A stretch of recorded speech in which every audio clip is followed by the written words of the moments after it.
All right, you go get it. It's all yours. Thank you, Janet. That was very kind. I appreciate that very nice introduction. Okay, so Mr. Kimmel, you rock, man. You are awesome. Okay, this is going to be a fun night. This is great to be back in the building, in the arena, on the court. How about it, fans? You guys can't wait for the season to start, right? Well, I can tell you after spending some time with Mike and Honey today, they are very excited about their teams, and they are going to put a product on the court that you all are going to really be entertained by and enjoy. So get ready. Janet, you're awesome. I would do pretty much anything you asked, and here's what I know she wants from this community. She wants basketball to be 365 days out of the year, 24/7. That all in Asheville, she lives it. And this is what this community can become. It's awesome to be here to be talking about hoops. And speaking about hoops, we got basketball royalty in the house with my friend Jay Billis. Jay, right here in the middle. Come on, Jay. Listen, Jay, this is going to be a really special year for you as you travel around representing college basketball. And, you know, it's a really special year because we know it's Coach K's last year. So, Jay, to help you with Coach K's last year, I didn't know if you needed toughness or tissues. I've got them both for you here, okay? Just as a reminder, in case you need, you know, that last game's going to be tough for all of us. So, Jay, you know I love you. I'm so pleased to share the stage with you tonight. And then, you know, Jay and I, we get along. He's Duke. I'm NC State. Janet didn't say that I played at NC State. I played for the great Kay Yow, and Jay and I get along. Duke and NC State can get along, but I don't know about those guys over there in Chapel Hill. I think there's a guy here, our Tar Heel, named George Groom. Where are you, George? Yeah, George, keep it down tonight. We're all Bulldogs tonight, okay? I'm going to keep an eye on you. Okay, so, I mean, come on, let's get ready. I mean, this is why we're here, right? We want to meet the teams. We want to meet the coaches. Janet had Mike and Honey stand up. I want the rest of the teams, their staffs, all the players, everyone to stand up because they are scattered all across the arena as well. Come on, please stand up and be recognized.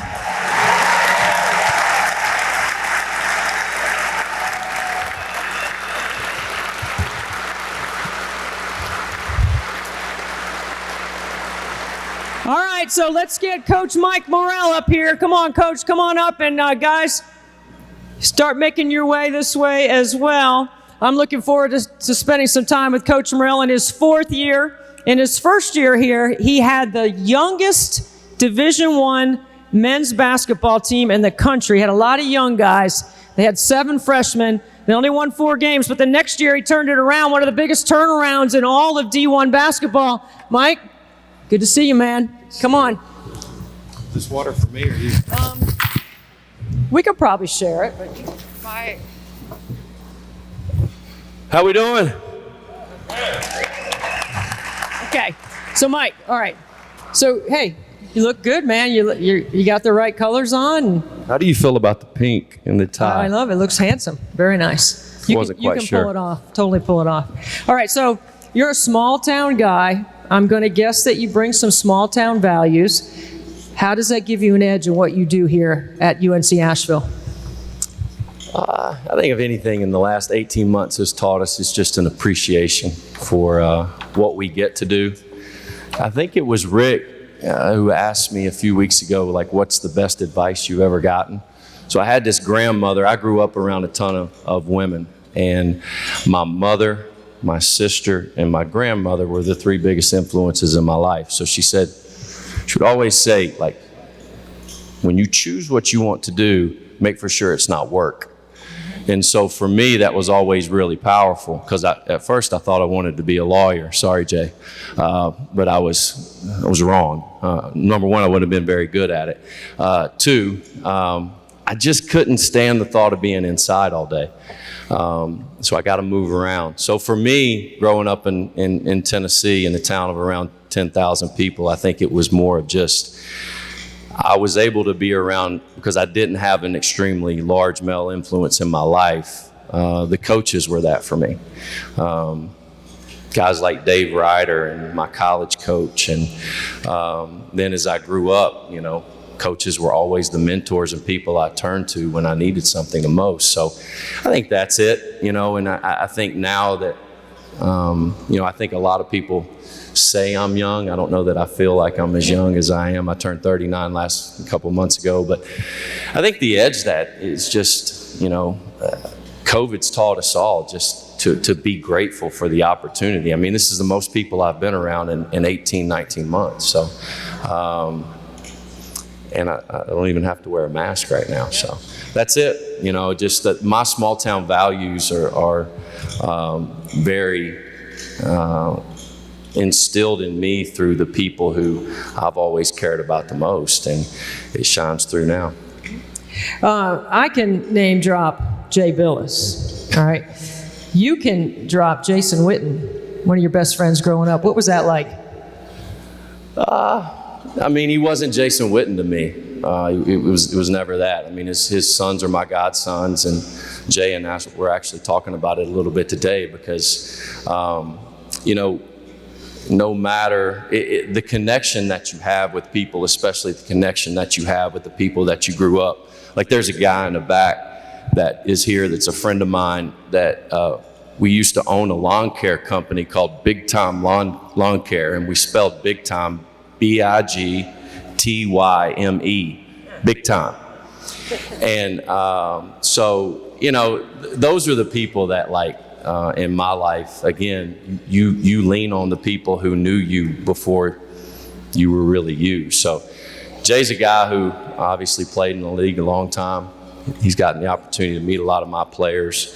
I think if I've ever taken anything from him, the most important thing, he always says the secret's in the dirt. Secret's in the dirt, which means when your back's against the wall, lean on the things that are most valuable to you, and that's usually what work is.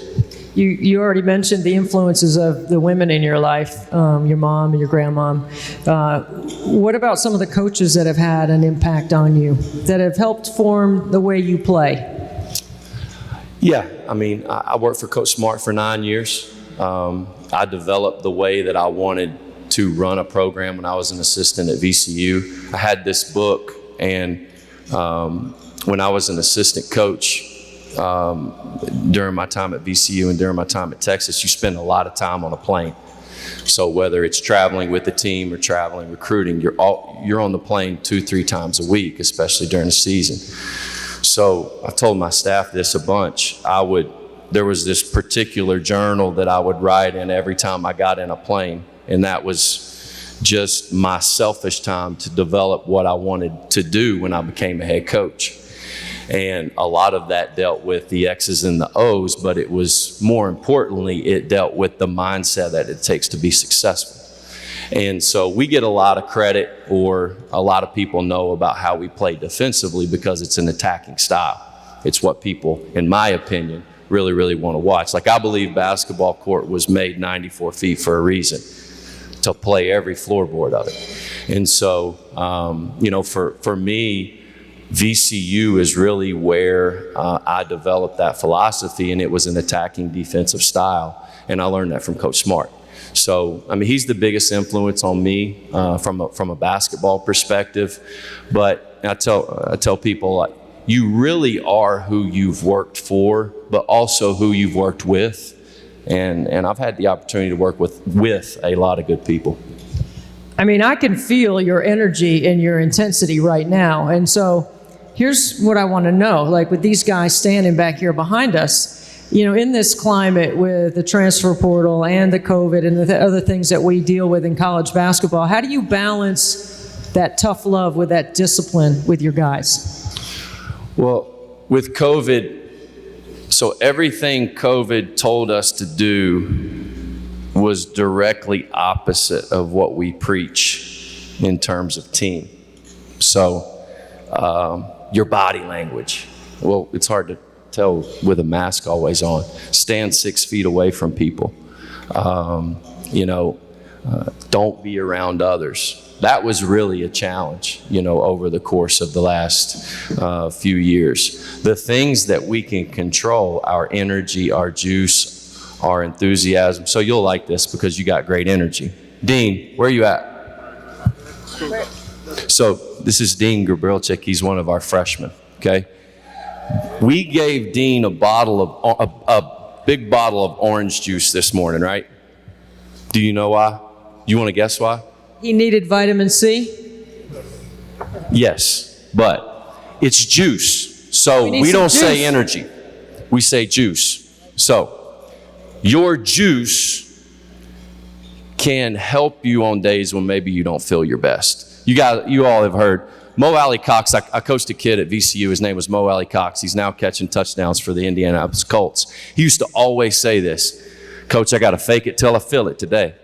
And so, I think what an opportunity we have with our program, with our players, with the influence that we have after the last 18 months of let's be honest, not truly being able to be who we are. So whether it's the transfer portal, whether it's tough love, if you take a mindset of growth, like this happened to me, adversity happened to me, how am I going to respond? If you take a growth mindset, there's two ways to look at it. I choose to see the good or I choose to see the opposite. And so we don't really say bad, we say growth. It's an opportunity to grow.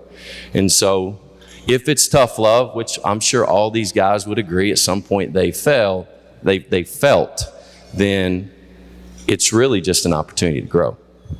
Last thing I have for you before we get to the guys. You preseason pick, second on your division, but third overall.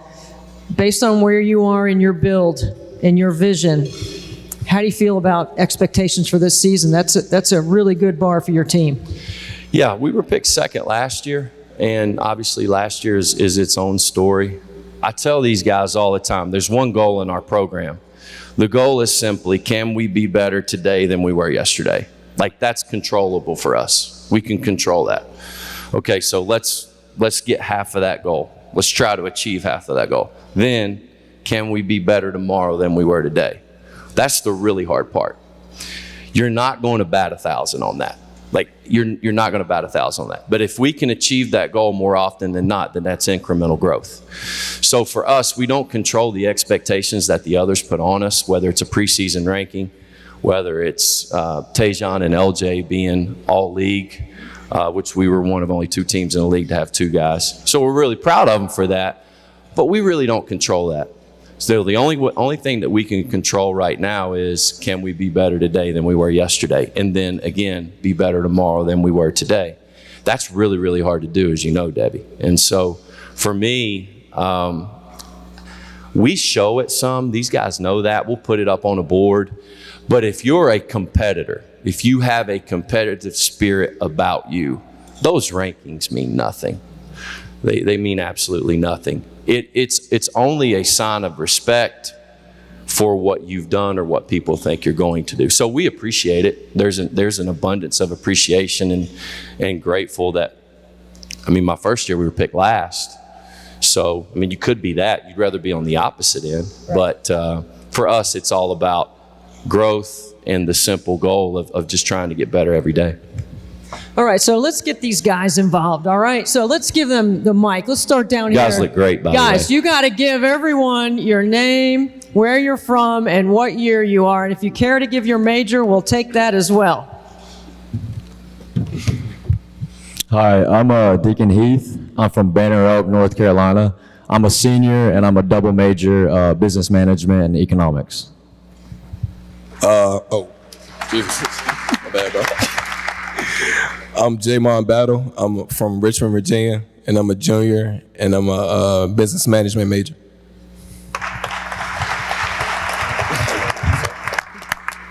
I'm LJ Thorpe, and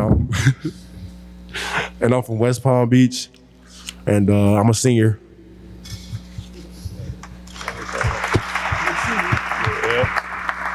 My name is BJ Marable. I'm from Knoxville, Tennessee, and I'm a sophomore. I'm Luke Lawson from Coburn, Virginia, and I'm a senior. I'm Dean Gerbrick.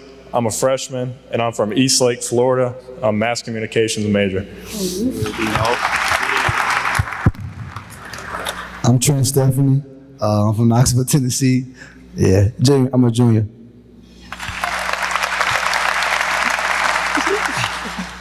I'm Evan Claiborne. I'm a senior from Cleveland, Ohio, and I'm a sociology and psychology major.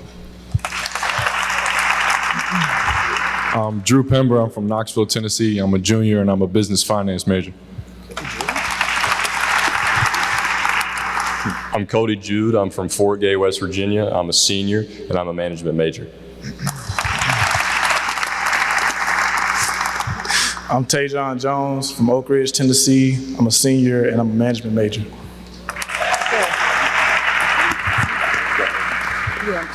Okay. All right. Good. Great job, guys. All right. You guys look really handsome. All right. Let's get Cody up here first. Come on up here, Cody.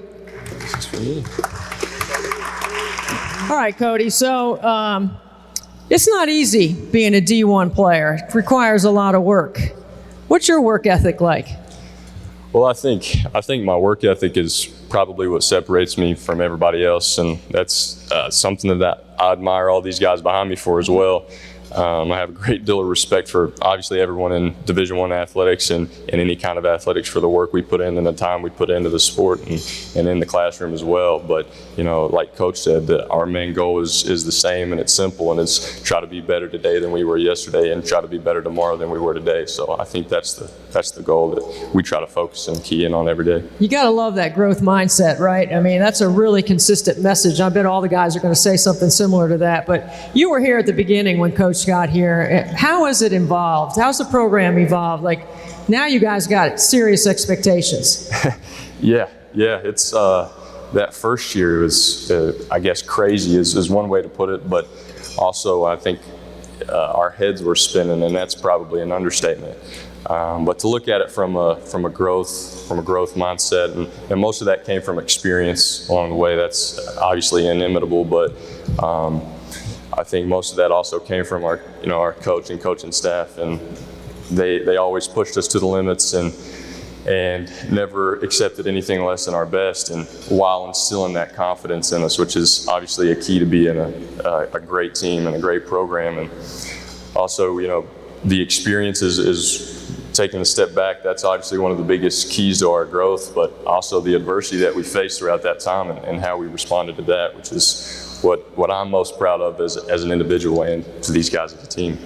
Well, you talk about adversity. I mean, you were here at the beginning when winning didn't come very easily, and now you got some new guys. Tell us about a couple of the new freshmen so we can get a little scouting report on what we need to anticipate.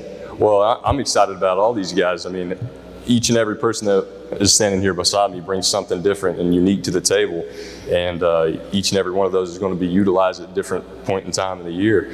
And I think the fans are going to enjoy everything that we bring to the table and the new guys bring to the table, and they're high-level competitors, and they know what high-level competition is, and we're super stoked to have them. All right, Cody, we're counting on you. All right, thank you. All right, let's get LJ Thorpe up here and Tajon Jones. Come on, Tajon. LJ, you stay over there. Tajon, you stay here. You're a shooter. I like talking to you first. Oh, wow. All right. Listen, man, the fourth most made threes returning in Division I college basketball and a preseason first teamer. It's impressive. It's impressive. Okay, so what action do you like the best? Is it pin downs? Is it staggers? Is it curling off a... What do you like? Throw anything. I'll go out there and shoot and make it. Okay, what spot on the floor is your favorite spot to shoot it? Is it the wing? I like all spots. You like the top? You like them all? Like them all. Yeah, all right. That's what I like to hear. I say shoot till your arm falls off, man. That's what I say. All right? Okay.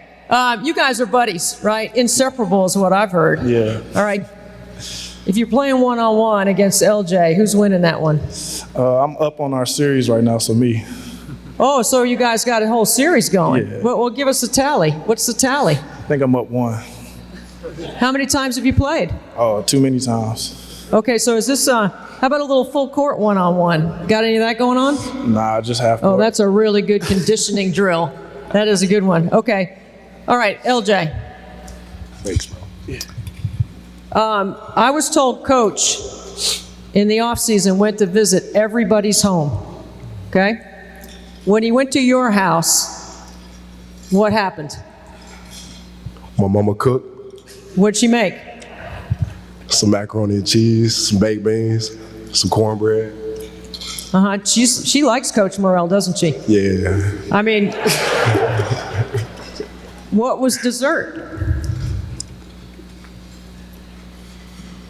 I think it was a cake. Some cake, right? Okay. So, I hear it's pound cake. Pound cake. Nice. See, Coach, see?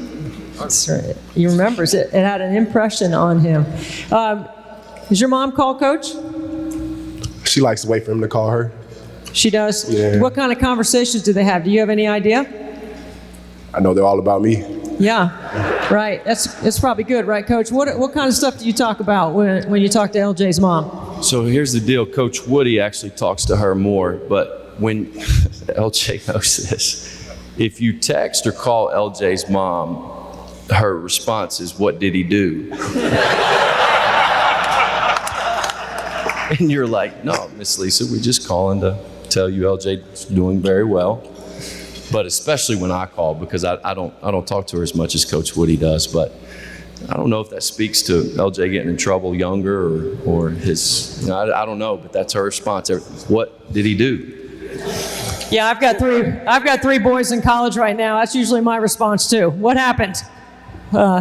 Okay, so this 400 club. What is this? What's the 400 shot club? That was when Coach Morrell, my freshman year, had me shoot and make 400 threes every day. So that was Club 400 is what we called it. Yeah, was it fun? Yeah, at times. How long does it take you to make 400? Probably around 45 minutes. What's your percentage when you got the gun out there and you're going 400 shots? Well, I'm unguarded, so it's like 65. Well, okay. But isn't LJ going to get you some unguarded shots? Yeah, for sure. Are you, LJ? Yeah. Okay, all right. LJ, listen, let me ask you something about this whole pressure, this pressing defense and all that. I see the game through an offensive lens. How do you see it? Can you repeat the question? Yeah, did you guys practice the questions earlier? Yeah. Okay, well, some of y'all know that Jay Billis is sitting out there, right? I mean, he wants to post-game interview you. All right, so the question is, he talks about defense. Me and Tajon like to talk about offense. What do you see? Oh, I love offense because, he preaches that if we play defense, the offense is up to us, and I take full advantage of that. So. Yeah, I like it. I like the press and the three. I like it. Okay, you guys, good job. All right, get in the gym a little bit more, Tajon. I'm just kidding. Okay, let's get Trent, Stephanie, and Doc Battle up here. I met Doc earlier. Hey, Trent, you're looking handsome, man. You look good. Thank you. All right, today is Doc's birthday. Happy birthday, Doc. 1, 2, 3. You. Happy birthday to you. Happy birthday, dear J-Mon Battle. I'm done. Hey, please stop sweating. Yeah, I know. You scared, bro. Jay, when you take them on a fast break, don't ask them about singing. Okay, Trent, listen, let me get this whole squared away about the number situation, right? Okay, there appears to be some controversy or discussion or something about who's wearing what number and why. Yeah. What number are you wearing this year? I'm wearing 0. What did you wear last year? I wear 5. Okay, why are you wearing 0? It's closer to 1. Why aren't you wearing 1? He took my number. Who? Doc. Doc took your number? Yes. Can't you win it back? No. Doc, did you take his number? No, we played rock, paper, scissors, shoot for it, and I won. Rock, paper. Coach Woody knows I actually won, but I just gave it to him. Is that true? Yes. You're right. I love it. Okay. What is the first priority, Trent, for Coach Morrell? What's his number one priority? Guard the ball. Guarding the ball? Yeah. What do you think it is? You mean basketball or anything? Anything. I would say class. Say, Classes. I didn't hear you. School. School. Yeah. Yeah. His number one priority is school, right? Yes. Everybody's tracking to get their degree, right? Awesome. Okay. When I say Bulldog defense, you say what? Aggressive.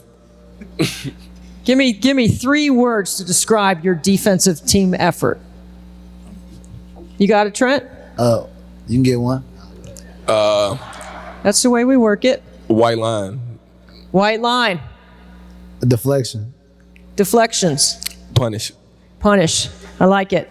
Okay. Very nice. You like that, Coach? They don't know what white line means. Explain it. All right. These guys. So if you can actually see the blue line in the middle of the court right there? Here it's a blue line because they won't let me tape a white line down on the court, but I call it the white line. Do you know Janet Cohn?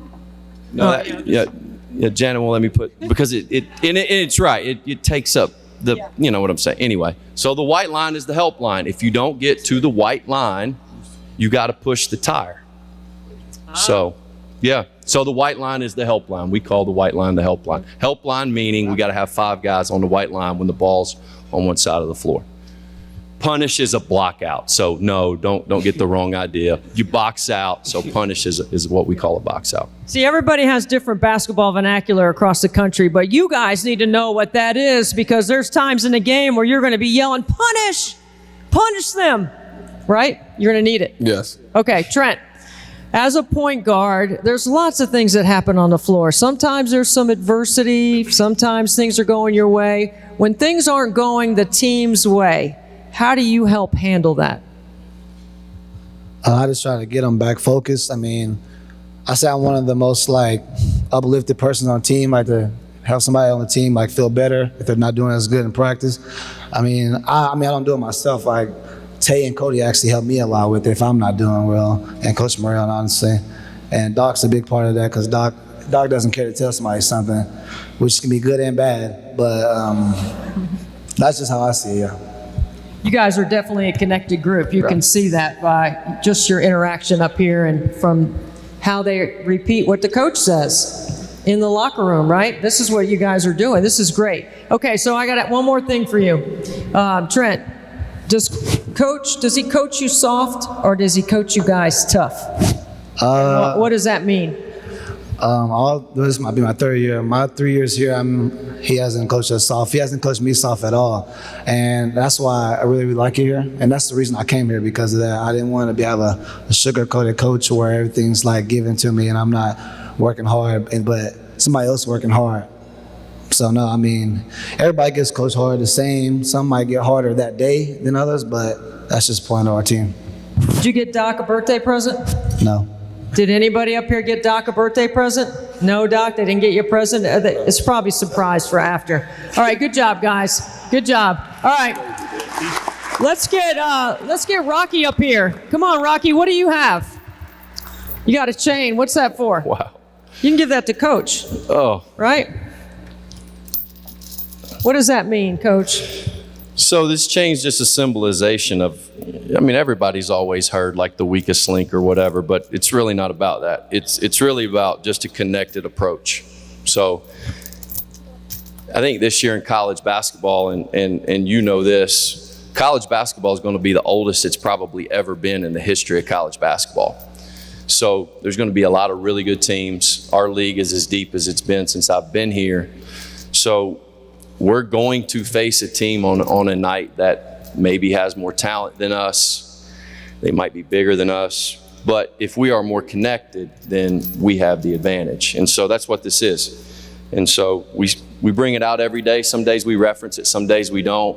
You usually reference it when a guy's maybe not as connected as he needs to be. And so our connectivity will lead to really what our results will be this year. How can these fans that show up to your games help you guys stay connected this season? It's easier to be connected when you feel support. And the support, seeing this right now, it gives me juice, right, Dean? Does it give you juice? It gives me juice. And so adversity's coming for all of us. especially in college basketball. Now, it comes in different shapes and forms, just like love comes in different shapes and forms. But when you feel support from people in these seats, it's easier to respond to adversity. We define response in our program very simply. It's not the definition that Webster defines it. Your ability to focus on the next most important thing. And so if our response is really good, our chances to win are better. It's easier to respond when people have your back, whether it's a teammate, whether it's administrator, whether it's a friend. But when it's over 3,000 people, it means a lot. It matters. All right, guys, thank you so much for coming up, and thank you. Good luck this season. We're counting on you, and they're going to be here to support you.